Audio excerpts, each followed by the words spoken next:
नई सदी, नया साल, नया महीना, खबरें भी नई। चंद्रयान से आसमान तक, देश से विदेश तक, बाजार से जन सरोकार तक, सब पर है हमारी पकड़। देखिए देखिए खबर सदीनामा सदीनामा। नमस्कार, मैं रूपा रजक सदीनामा की ओर से आ गई हूँ लेकर दिनांक 24 सितंबर 2023 का संपादकीय लेकर, जिसका शीर्षक है राजा जयसिंह के नाम शिवाजी का पत्र, जिसे लिखा है हमारे सह संपादक विवेक आर्य जी ने। आज बात करते हैं राजा जयसिंह के बारे में। शिवाजी पत्र बरसों तक पटना साहिब के गुरुद्वारे के ग्रंथागार में रखा रहा। बाद में उसे बाबू जगन्नाथ रत्नाकर सेन ने सन 1909 अप्रैल में काशी नागरी प्रचारणी सभा से प्रकाशित किया था। और जानते हैं इस संबंध में आगे क्या कहते हैं हमारे संपादक महोदय। भारतीय इतिहास में दो ऐसे पत्र मिलते हैं जिन्हें दो विख्यात महापुरुषों ने लिखे थे। इनमें पहला पत्र जफरनामा कहलाता है, जिसे श्री गुरु गोविंद सिंह ने औरंगजेब को भाई दया सिंह के हाथों भेजा था। यह 10वें ग्रंथ में शामिल है, जिसमें कुल 130 पद हैं। दूसरा पत्र छत्रपति शिवाजी ने आमेर के राजा जयसिंह को भेजा था, जो उसे 3 मार्च 1665 को मिल गया था। इन दोनों पत्रों में यह समानताएं है कि दोनों फारसी भाषा में शेर के रूप में लिखे गए हैं। दोनों की पृष्ठभूमि और विषय एक जैसी हैं। शिवाजी पत्र बरसों तक पटना साहिब के गुरुद्वारे के ग्रंथागार में रखा रहा। बाद में उसे बाबू जगन्नाथ रत्नाकर सेन ने 1909 अप्रैल में काशी नागरीय प्रचारणी सभा से प्रकाशित किया था। बाद में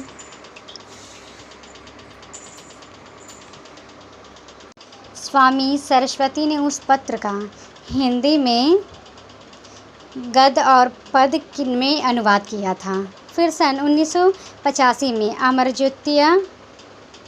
अमर ज्योति प्रकाशन गाजियाबाद ने पुनः प्रकाशित किया था।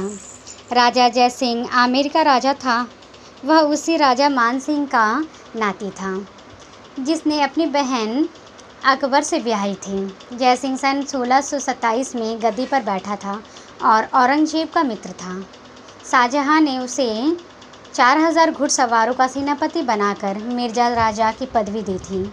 औरंगजेब पूरे भारत में इस्लामी राज्य फैलाने चाहता था, लेकिन शिवाजी के कारण वह सफल नहीं हो पा रहा था।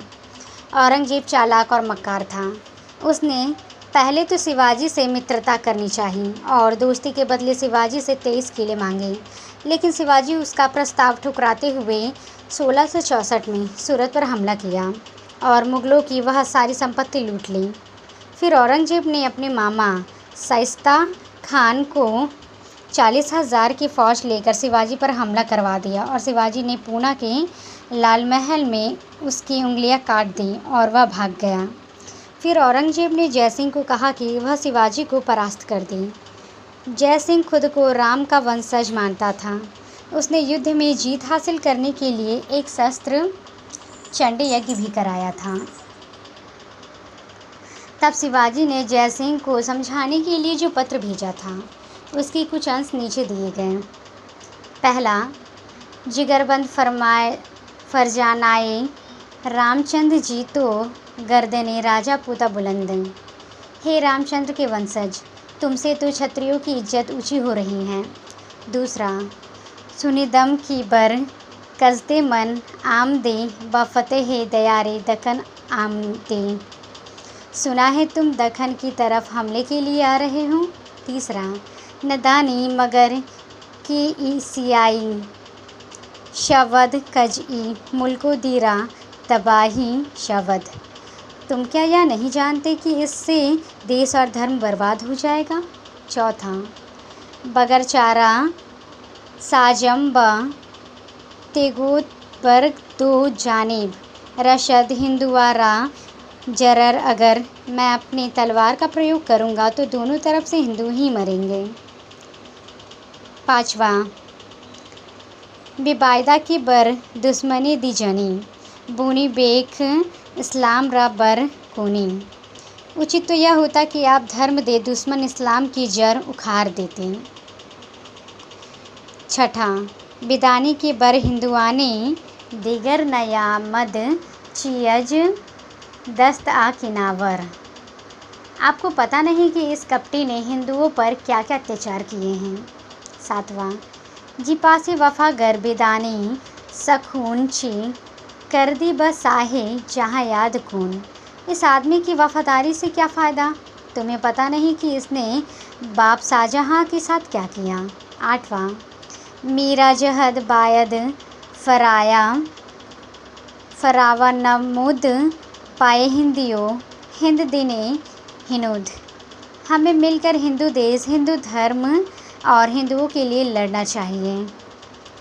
नवा, बाशमसीरो तदबीर आबे दहम बतुर्की जवाबे दहम। हमें अपनी तलवार और तदबीर से दुश्मन को जैसे को तैसा जवाब देना चाहिए। 10वां, तराजेम राहे सुए काम ख्वेज फरोजेम दर दो जहां नाम ख्वेज। अगर आप मेरी सलाह मानेंगे तो आपका लोक परलोक नाम होगा। तो ये था दोस्तों हमारा आज का संपादकीय। कल फिर लौटेंगे एक नए विषय, एक नए संपादकीय के साथ। तब तक के लिए नमस्कार। नई सदी, नया साल, नया महीना, खबरें भी नई। चंद्रयान से आसमान तक, देश से विदेश तक, बाजार से जन सरोकार तक, सब पर है हमारी पकड़। देखिए खबर सदीनामा।